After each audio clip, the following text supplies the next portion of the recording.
tip number one, build a balanced deck. That's the first thing you want to do. Tip number two, check out each card stats. Be familiar with each of the card when you're building your deck or as you put your deck together. Alright, next we're gonna look at checking out each card stats.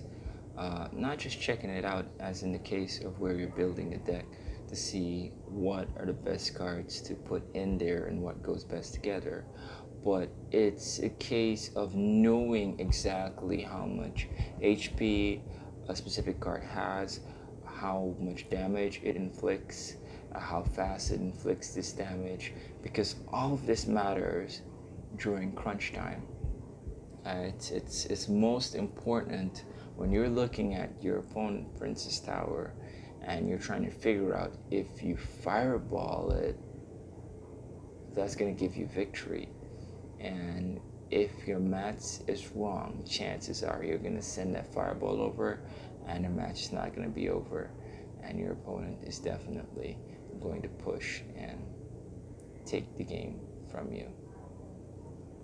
So you've really got to take some time to learn the stats of each of your cards that you put in your deck. Next, you want to think about how to use each of your cards. Think about how to or when to play each card based on what your opponent plays. Number 4, you definitely need to learn to be patient in Clash Royale. Sometimes you've just got to wait for your opponent to make a play so that you can respond with a better play. You've got to learn to push, and that's basically learning how to combo cards, knowing which cards work well together. You also got to learn how to defend.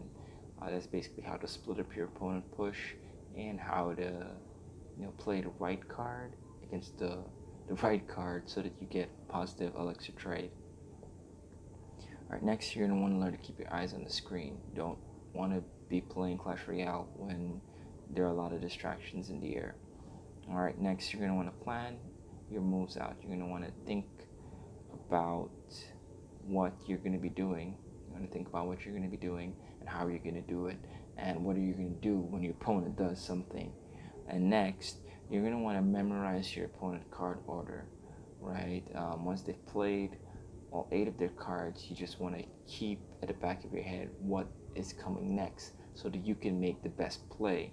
And finally, one of the hardest things to do is count elixir. And I'm not talking about your elixir, I'm actually talking about your opponent's elixir, counting elixir.